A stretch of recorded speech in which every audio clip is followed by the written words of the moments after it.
Palavra da Verdade, com Hernandes Dias Lopes. Meus amados, nós vamos abrir a Palavra de Deus na carta do apóstolo Paulo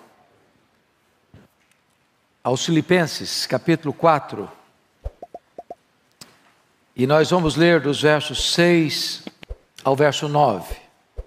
Filipenses 4, 6 a 9. A tônica dos cultos deste dia tem sido palavras de encorajamento para o povo de Deus. E eu gostaria de seguir nesta mesma toada nesta noite. Em Filipenses 4, 6 a 9 diz assim: não andeis ansiosos de coisa alguma. Em tudo, porém, sejam conhecidas diante de Deus as vossas petições pela oração e pela súplica com ações de graças. E a paz de Deus, que excede todo o entendimento, guardará o vosso coração e a vossa mente em Cristo Jesus. Finalmente, irmãos, tudo que é verdadeiro, tudo que é respeitável, tudo que é justo, tudo que é puro, tudo que é amável, tudo que é de boa fama, se alguma virtude há e se algum louvor existe, seja isso que ocupe o vosso pensamento. O que também aprendestes e recebestes e ouvistes e vistes em mim, isso praticai, e o Deus da paz será convosco. Eu queria pensar com você hoje como vencer a ansiedade. E eu estou seguro de uma coisa: eu estou falando para todos nós, particularmente para cada um de nós. Ou você não é uma pessoa ansiosa, ou você não lida com isso.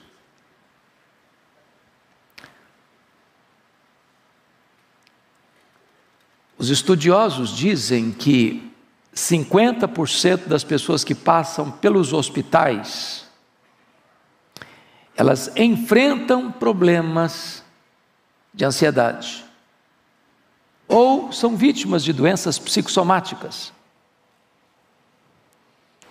Isso levou o psicólogo Rollo May a afirmar que a ansiedade é o mais urgente e o mais grave problema da nossa geração. Alguns chegam até a afirmar que a ansiedade é uma doença, a doença mais democrática do nosso século. A ansiedade não tem fronteiras, atinge pessoas de todos os credos, de todos os estratos sociais e de todas as faixas etárias. Atinge as crianças. Eu achei muito curioso, estava pregando ontem em São Paulo e batia papo com uma criança muito alegre, muito extrovertida, muito desenvolvida. E aí ela disse assim: pastor, eu ando muito estressada. Falei: é mesmo, minha filha? Mas estressada mesmo? Muito estressada. Falei: mas o que é que estressa você, filha? Matemática. Ah, mas me estressa. Agora, você já pensou a criança estressada? Os adolescentes brigam com o espelho. Problema da autoafirmação. Hoje tem adolescente brigando, se sabe, querer saber se é homem ou se é mulher, é um negócio confuso. Os pais pressionam, tem que passar no vestibular, tem que ter nota boa no Enem. E a meninada anda exprimida. Os jovens estão preocupados, se casa, se não casa, quando casa, como casa, se tem casa, se vai poder manter a casa. Os casados querem saber se vão conseguir construir um patrimônio, porque afinal de contas, a sociedade cobra, a família cobra. Os que têm filhos precisam saber se consegue pagar a escola para o filho. Os mais velhos, se vai ter condições de pagar o plano de saúde. Se for ficar velhinho mesmo, se a família vai manter, cuidar, ou se vai botar no asilo. Todas essas coisas vão gerando ansiedade. Quando chegou março de 2020, o ano passado, eu estava na casa de um médico muito querido, e ele mapeou para mim um cenário muito cinzento da pandemia que estava chegando. E eu confesso a vocês que eu andei alguns dias ansioso. Falei, meu Deus, eu tenho problema de respiração às vezes. Falei, se esse troço me pega, eu estou frito. E no comecinho eu andava, fazia caminhada de máscara. Falei, se eu pegar esse troço, eu estou frito. E o coronga me pegou na semana mais crítica da minha vida. Passei um pouco de aperto. Recebi o diagnóstico no domingo, na quinta-feira era o casamento da Mariana. Chorei um pouquinho, o Rival me deu umas broncas. Mas superei. Mas quem sabe tantos aqui não enfrentaram esse problema da ansiedade, ou ainda enfrentam. Enfrentam. Como é que você anda nessa questão? Qual o nível de ansiedade está hoje? Hoje, tanto de manhã, às 8, quanto às 11 horas, algumas pessoas chegaram aqui e me falaram, e falaram para o pastor Ival também, olha, hoje eu vim para cá precisando de um milagre. Sabe aquele nó na garganta, aquela dor no estômago? Aquele problema que vocês, ou Deus faz um milagre, ou não vou aguentar mais. Quem sabe você entrou aqui hoje com um problema muito grave para ser resolvido. Você precisa de uma resposta. Você não está dormindo direito. Você está ansioso, está angustiado, está com um nó na garganta, está com medo do amanhã. E esse texto, meus amados irmãos, vai lidar conosco nesta questão. E eu quero tratar de 3 situações aqui. Primeiro, o diagnóstico do problema. Segundo, o remédio para curar o problema. E terceiro, a cura do problema. Pregação do Evangelho, irmãos, não é uma espécie de B12 na veia para você sair daqui um pouquinho animado e amanhã volta tudo de novo. O Evangelho tem resposta para nós, tem solução para nós. Mas a primeira coisa que eu preciso entender é o problema. É o diagnóstico. O que é ansiedade, afinal? Para a gente também não achar que eu estou enfrentando uma situação e isso é ansiedade, quando pode não ser ansiedade. Por exemplo, a ansiedade não é você ser imprevidente quanto ao futuro. É correto ser cuidadoso com o futuro. Até as formigas cuidam do futuro. Ajuntam no verão para não ter que trabalhar no inverno. Então, quando você é previdente, você não gasta tudo que ganha, você faz uma poupança, você faz um investimento, você é cuidadoso, isso não é ansiedade não, isso é cautela, isso é sabedoria, isso é precaução, isso é prudência, não é ansiedade. Também ansiedade não é aquele negócio, corpo mole, entendeu? O cara é corpo mole, nos estudos, no trabalho, acorda tarde, vai dormir cedo, e tem que assistir todas as séries de Netflix que aparecem no mercado. É porque tem gente que, eu não sei, mas o dia dele tem mais horas do que a nossa, né? Porque o cara assiste tudo, sabe de tudo. Mas para fazer obras de Deus está cansado, está ocupado. Outras pessoas acham que ansiedade é viver livre de problemas. Não, Paulo estava preso, estava algemado, estava sendo acusado pelos irmãos dele, a quem ele amava, a quem ele dizia, eu preferia ser anátema, desde que os meus irmãos se convertessem.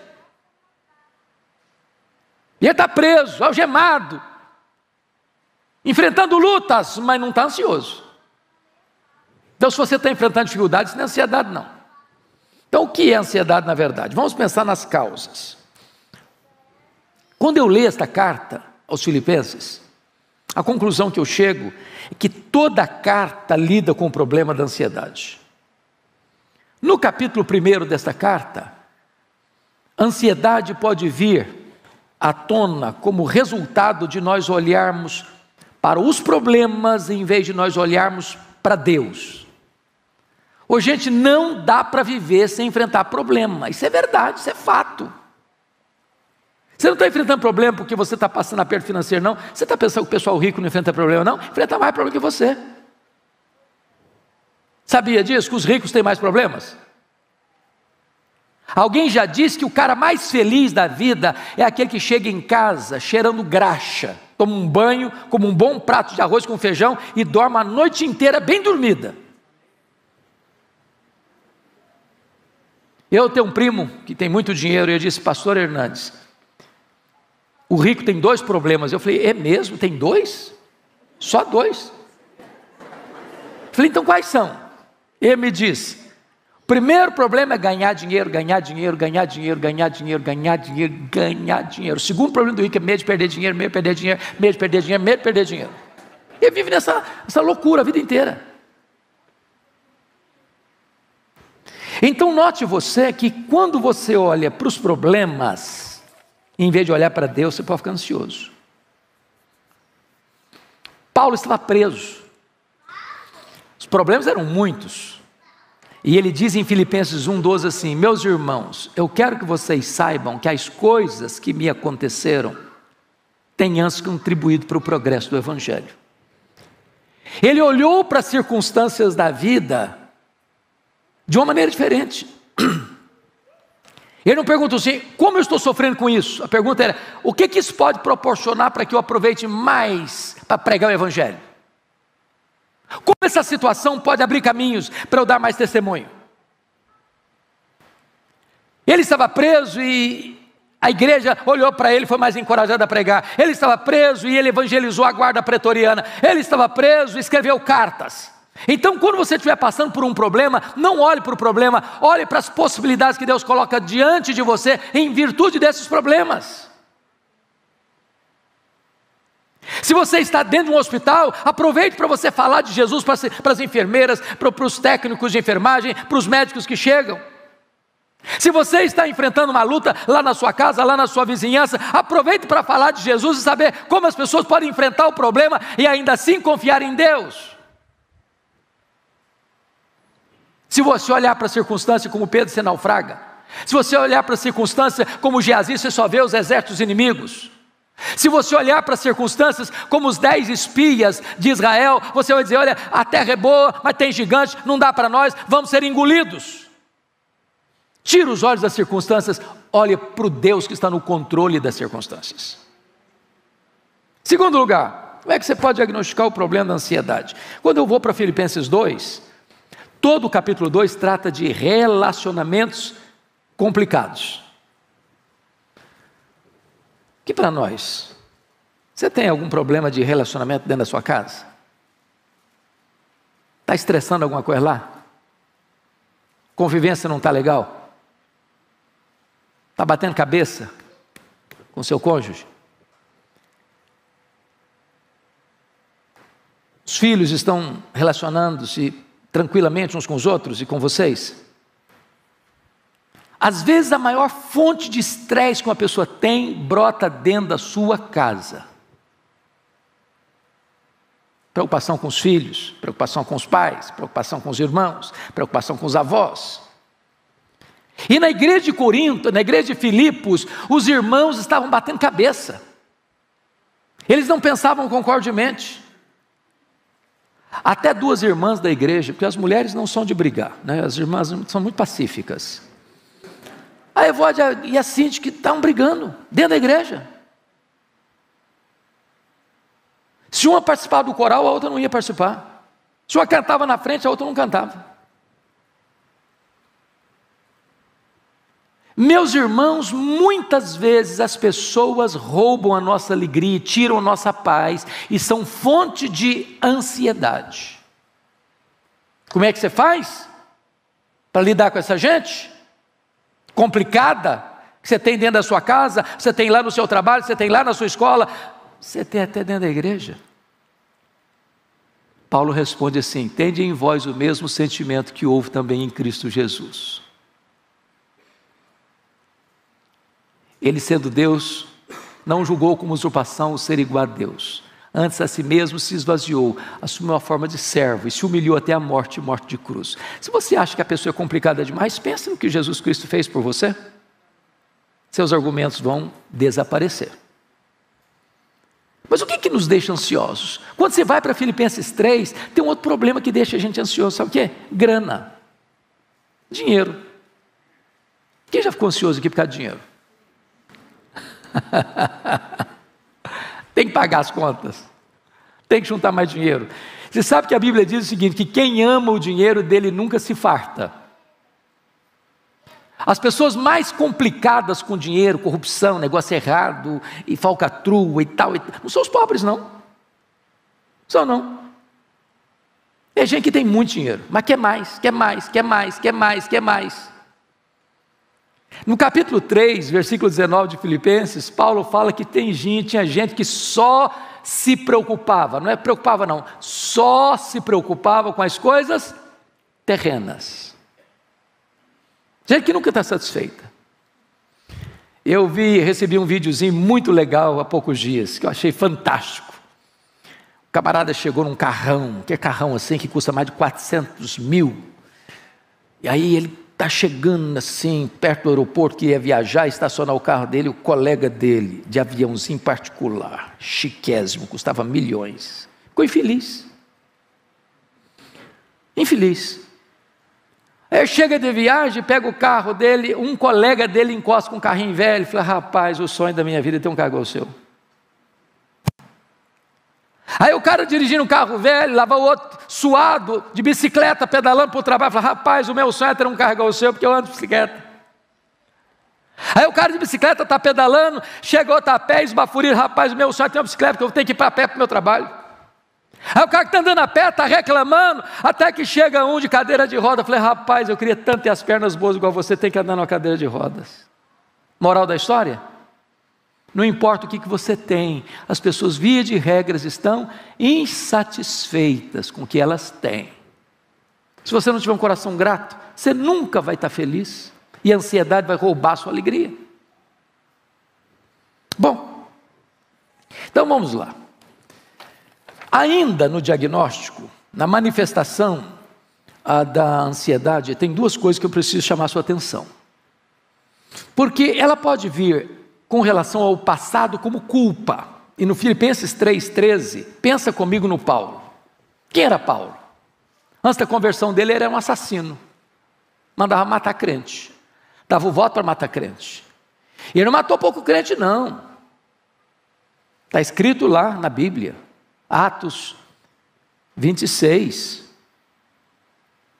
versículo 10, que ele encerrou muitos santos em prisões, muitos, não poucos, muitos santos em prisões, e contra esses muitos dava o seu voto, quando os matavam. Agora o cara é convertido. Se Jesus não fizer uma obra linda para purificar a consciência das obras mortas, esse cara não vai ter condições de dormir, ele vai ter pesadelo, o sangue vai estar correndo na mão dele, ele não vai ter paz. Quantos crentes que hoje vivem ansiosos, irmãos, porque nunca resolveram o passado, nunca resolveram os dramas do passado, nunca resolveram as feridas emocionais do passado, nunca resolveram os traumas do passado, gente que foi abusada na infância, que nunca superou isso, gente que tem culpa. Essa semana eu peguei um livro para ler, curiosíssimo, pastor Ivan, um livro fantástico, o título do livro é O Mestre das Perguntas, livraço, e o autor começa dizendo da culpa que o assolou, porque ele era um filho, assim, adolescente rebelde, sabe? Que a mãe tinha que dar bronca todo dia, a mãe falou, meu filho, você vai me matar um dia, você vai me matar um dia, você vai me matar um dia, e aí de repente a mãe morre, menina adolescente, pronto, carregou a vida inteira essa culpa, eu matei minha mãe, eu matei minha mãe, eu matei minha mãe. Quantas pessoas que vivem atormentadas pelo chicote da culpa, por problemas lá de trás, que nunca foram resolvidos convenientemente ao pé da cruz de Cristo, o sangue do Cordeiro. Certa feita eu fui aconselhado a pedido para orar por uma senhora, tinha 80 anos, e o filho me disse assim, pastor, o senhor pode visitar minha mãe? Eu falei, posso. Falei, mas por que você quer que eu visite a sua mãe? Ele me disse, a minha mãe é uma mulher triste, cronicamente triste, angustiada. Já levamos em médico, já levamos em psicólogo, já levamos em psiquiatra, já fizemos exame, já tomou todo tipo de remédio, nada resolve o problema dela. Disse, então vou lá. Cheguei, aquela mulher com o semblante abatido, olhar distante. Comecei a conversar com ela, Deus foi dando graça na conversa. Lá pelas tantas ela disse assim, eu quero ficar sozinha com o pastor. Quando eu fiquei sozinho com ela, ela me olhou nos olhos e me disse assim, pastor, eu sofro há 60 anos. Eu falei, o que foi, filha? Ela me disse, eu traí meu noivo. Ele nunca ficou sabendo. Eu me casei com ele, vivi muitos anos casada, já sou viúva há muitos anos, mas esse pecado está tão vivo na minha memória como se eu tivesse cometido hoje de manhã. Eu não tenho paz, eu vivo debaixo de um tormento, eu vivo numa masmorra, eu vivo debaixo do chicote da culpa. Quantas pessoas assim, irmãos? Eu falei para ela da graça, eu falei para ela do sangue do Cordeiro, eu falei para ela do perdão de Deus. Naquele dia aquela mulher se rendeu a Cristo, foi liberta, curada, restaurada, a alegria voltou na sua face. Eu discipulei essa mulher, batizei essa mulher e convivi com ela na igreja há mais de 10 anos, até o Senhor levá-la para a sua presença. Gente que precisa resolver o passado. Mas a ansiedade, irmãos, tem a ver com o futuro, com o futuro.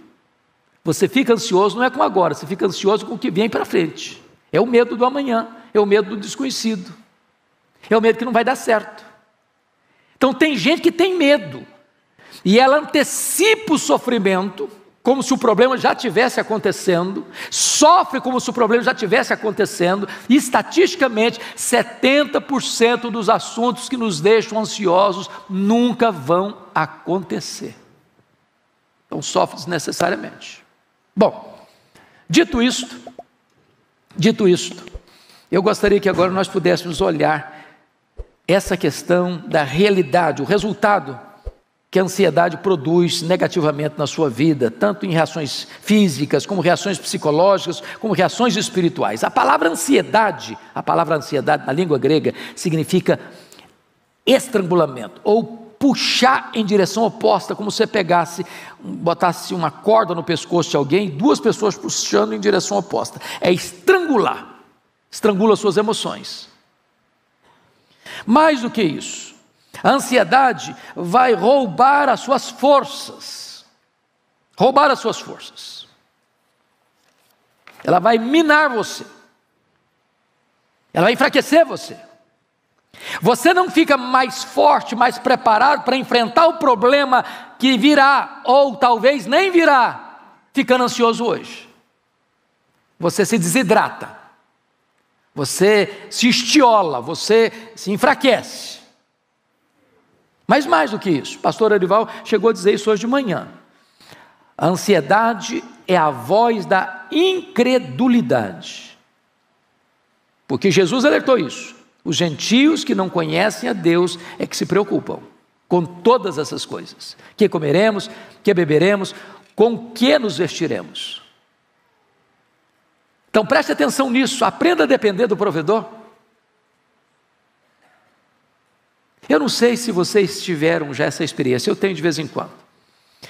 Tem dia que você está assim, tão angustiado, passando uma luta tão grande, uma pressão tão enorme, que você vai deitar, você não consegue direito dormir. Aí o dia amanhece. E quando o dia amanhece, parece que o problema foi dissipado. Aquele nevoeiro escuro vai embora. Aquela dor vai embora. A esperança brota. Um fato novo acontece. E a Bíblia diz, o choro pode durar uma noite inteira, mas a alegria vem pela manhã. As misericórdias de Deus se renovam a cada manhã. Então, em nome de Jesus, comece a desenvolver esta confiança de que você não está no controle, mas Deus está. Deus está no controle. Deus não perdeu o rumo da história. Deus não perdeu o controle da sua vida. Deus não está em apuros. Deus não foi pego de surpresa. Deus está trabalhando. Se você ama a Deus, todas as coisas cooperam para o seu bem.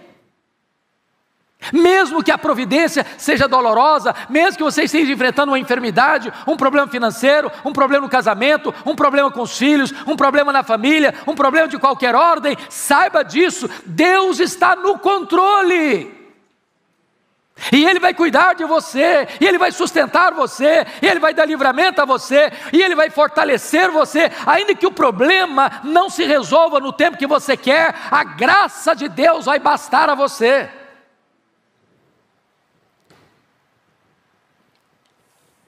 Então, isso me lembra o que George Miller, que foi um dos homens mais destacados de oração que a história conheceu, ele disse o seguinte: o começo da ansiedade é o fim da fé.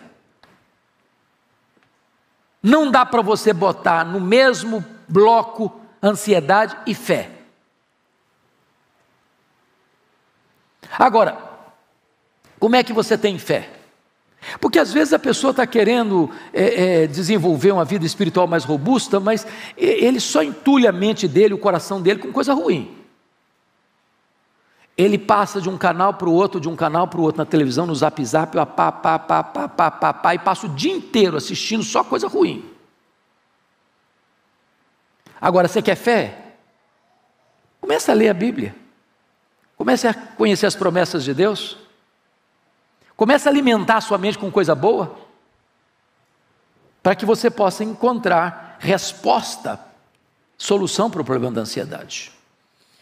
Qual a resposta de Paulo aqui? Não andeis ansiosos de coisa alguma. Isso é ansiedade, isso é o diagnóstico. Vamos então para a questão do remédio que ele vai usar. Ele diz: não andeis ansiosos de coisa alguma, em tudo, porém, sejam conhecidos diante de Deus as vossas petições, pela oração e pela súplica, com ações de graça. Eu chamo a sua atenção para um ponto muito importante aqui. Muito importante aqui. Quando Paulo diz: em tudo, porém, sejam conhecidas diante de Deus as vossas petições, pela oração e pela súplica, com ações de graças, parece que ele está falando de 4 coisas, mas não está. Ele está falando de 3 coisas. A palavra oração aí é a mesma palavra para adoração. Então Paulo está falando de adoração, de petição e de ações de graças. Eu não sei se você já fez uma distinção clara na sua mente entre o que é adorar a Deus e o que é agradecer a Deus. A gente confunde isso. Você adora a Deus por quem Deus é, e você dá graças a Deus por aquilo que Deus faz. E você suplica a Deus porque Ele é seu Pai. Então quando você lida, como é que você lida com ansiedade? Você lida com ansiedade quando você começa a adorar a Deus. E para você adorar a Deus, você precisa saber quem Deus é. E você precisa entender que esse Deus é autoexistente, que Ele é infinito, que Ele é imenso, que Ele é eterno, que Ele é imutável, que Ele é onipotente, que Ele é onipresente, que Ele é onisciente, que Ele é transcendente, que Ele é soberano, que Ele está no controle do universo, Ele está no controle da igreja, Ele está no controle da sua família e da sua vida. No momento que você compreende isso, já começa a acalmar o seu coração. Quando você começa a entender a majestade de Deus, quão grande Ele é, quão magnífico Ele é, quão poderoso Ele é, quão extraordinário Ele é, como Ele está sentado no trono, como Ele é glorioso em suas obras, como Ele é perfeito em seus atributos, é aquele Deus soberano que mede as águas na concha da sua mão, que pesa o pó das montanhas em balança de precisão, que mede os céus a palmos, que espalha as estrelas no firmamento, e por ser forte em força e grande em poder, quando as chama pelo nome, nenhuma só delas vem a faltar. Quando Ele olha para as grandes nações da terra e considera todas elas como um pingo que cai num balde, como um pó numa balança de precisão, o seu coração começa a se acalmar. Quão grande é o seu Deus, quão magnífico Ele é. Paulo diz: se você adorar a Deus, você vai vencer a ansiedade. Mas você vai dar graças. Gente, via de regra, a nossa memória é curta para lembrar o que Deus tem feito. A gente é grato, só um pouquinho assim, ó. O que você tem para agradecer a Deus? Você está vivo. Gente melhor que você já se foi. Se você veio para cá, você tem pernas para andar. Quanto vale as suas pernas? Se você está enxergando, você tem visão, quanto vale os seus olhos? Se você está ouvindo, Você tem ouvidos? Quanto vale a sua audição? Quanto vale a sua vida? Quanto vale a sua liberdade? Quanto vale a sua família? Quanto vale os seus amigos? Quanto vale a sua igreja? Quanto vale a sua salvação? Pare de olhar a vida com óculos escuros, para de reclamar, para de murmurar, para de olhar para a vida só com pessimismo, com negatividade.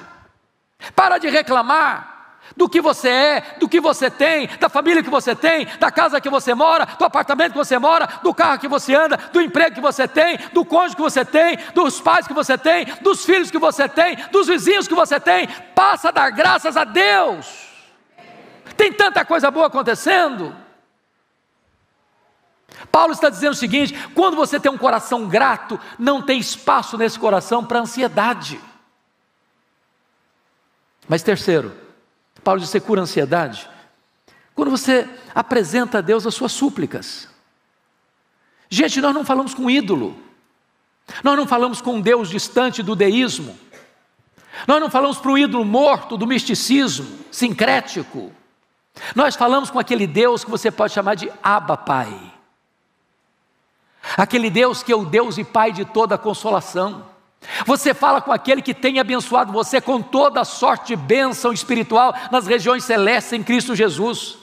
Você fala com aquele Pai que amou você desde a fundação do mundo e enviou Jesus por amor a você para morrer pelos seus pecados, para dar a você a vida eterna. Você está pedindo àquele Pai que adotou você na família dele. Então não tem problema, não tem causa, não tem luta, não tem sofrimento, não tem situação que você não possa apresentar a eles: papai, eu preciso de ajuda, papai, eu preciso de socorro, papai, me ajude, estenda a tua mão para mim, venha ao meu encontro, me console, me carregue no colo, eu preciso de colo nessa noite. Ele escuta você, ele atende você, ele se importa com você. Pois bem, amados, Paulo vai dizer que você vai enfrentar a ansiedade vitoriosamente. Mais uma coisa, diz aí no versículo 8, é quando você põe na sua cabeça pensamentos positivos. Quando eu digo positivo, não é pensamento positivo do ponto de vista humanista, não, é botar coisa boa na sua cabeça. E ele diz aqui no versículo 8 assim: finalmente, tudo que é verdadeiro, respeitável, justo, puro, amável, de boa fama, seja isso que ocupe o vosso pensamento. Então preste atenção nisso. Tudo que você joga para dentro da janela da sua alma fica arquivado na sua mente. Quem fica assistindo pornografia, sabe o que vem na mente? Pornografia. Quem fica assistindo lutas de sangue, e você quase que vibra porque o cara arrebenta a cara do outro, o que vem na sua mente? Violência. Quem ainda tem o desplante de assistir novelas, que o negócio é um nó e uma vela. O negócio é nó e vela. Vai vir o que na mente? Traição, maluquice. Quem fica assistindo todas as séries de Netflix apenas e os filmes de Hollywood que só tem misticismo, violência e bandidagem e promiscuidade, o que vem na mente? Irmãos, tem muito lugar, tem muita casa que a Bíblia fica lá encostada na prateleira até o próximo domingo, e já tem gente que não gosta mais de trazer Bíblia não, porque esse negócio é chato, é cafona carregar uma Bíblia. E aí fica ansioso, fica um poço de ansiedade. Ele está a par de tudo que acontece de Netflix, mas se perguntar para ele João 3,16, ele acha que não sabe onde está. Aí a ansiedade, desculpa da expressão, monta na cacunda dele.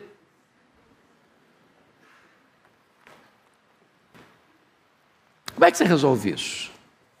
Paulo vai um pouquinho além e diz o seguinte, versículo 9: olha, meus irmãos, tudo que vocês, olha aí comigo, Filipenses 3, 4, 19, 4, 9, olha aí, ele diz assim: e o que aprendesse, e recebesse, e ouvisse, e visse em mim, isso praticai. Tem muito crente que é teórico, só teórico, sabe tudo, é bom teólogo, conhece as correntes teológicas, decora a confissão de fé, decora o catecismo de Westminster, cita as correntes teológicas, sabe o que é calvinismo, sabe o que é arminianismo, sabe o que é isso, sabe o que é aquilo, mas fica só nisso. Paulo diz, isso praticai.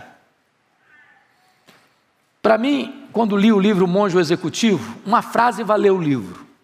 E a frase do livro foi essa, que valeu o livro. Ele diz o seguinte: você não é o que você sente, você não é o que você fala, você não é o que você promete, você é o que você faz. Faz. É isso que muda a sua vida. Bom, então terminando. Vamos ver agora qual é a cura. E Paulo, de uma maneira magistral, vai dizer no verso 7 algo sublime. E a paz de Deus, não é a paz humana, não é a paz do mundo, não é a paz de cemitério, é a paz de Deus. Não é paz com Deus, não é paz de Deus. A paz de Deus, que excede todo entendimento, ou seja, a pessoa vai olhar para você, você está passando luta, está passando sim, você está doente, pode estar doente sim, pode estar hospitalizado sim, pode ter enfrentado dor do luto, pode enfrentar a dor do luto sim, mas essa paz excede todo entendimento. É aquilo que Paulo disse quando ele estava preso na masmorra, no corredor da morte: eu sei em quem eu tenho crido, e estou certo de que Deus é poderoso para guardar o meu depósito até o dia final. O cara está no corredor da morte e está animado. Essa é a paz de Deus, que excede todo entendimento.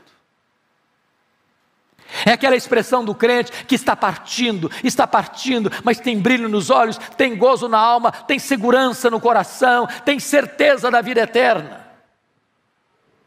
E ele diz, essa paz é uma sentinela, porque vai guardar. A palavra guardar aqui é montar sentinela, montar guarda. É como se Deus botasse uma soldadesca celestial, um grupo de anjos ao redor da sua cabeça e do seu coração, da sua razão e do seu sentimento, da sua mente e do seu coração. E quando a ansiedade tenta entrar, a soldadesca de Deus está lá. Não entra não, não entra não, não entra não, porque aqui mora a paz de Deus, aqui mora a paz de Deus. Ansiedade não. E essa soldadesca divina protege a sua cabeça, protege o seu coração. O que você vai fazer? Quando estou ansioso, Deus está propondo para você hoje, você vencer a ansiedade.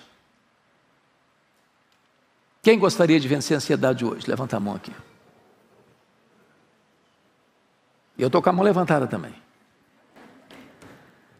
Então, irmãos, vamos ficar em pé, vamos orar.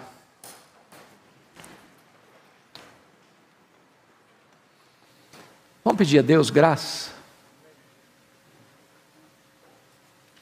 Agora, é preciso tomar uma atitude. O que você vai fazer para mudar esse cenário? Deixa eu fazer um diagnóstico simples aqui. Quantos irmãos e irmãs que estão aqui hoje que já leram a Bíblia toda? A Bíblia toda. Ok. Quantos irmãos gostariam de dizer, Deus, eu quero ler a Bíblia toda. Nós estamos hoje no dia 12 de setembro. Daqui a um ano eu vou te dar tempo demais. Mas quem gostaria de falar, Deus, eu quero ler a Bíblia toda até 12 de setembro de 2022. Quem gostaria de dizer, Deus, me ajuda a fazer isso? Bendito seja Deus. Terceira coisa que eu gostaria de sugerir a você. Tire meia hora do seu tempo. Você vai saber qual a melhor hora. Para você ler um capítulo, pelo menos, da Bíblia e orar todo dia. Isso vai mudar a sua vida. Isso vai mudar a sua história. Você vai repaginar sua mente, você vai reprogramar seu coração.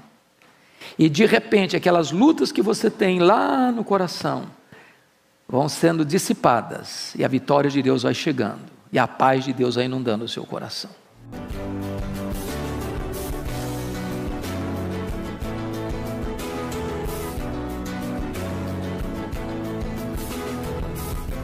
Palavra da Verdade, com Hernandes Dias Lopes.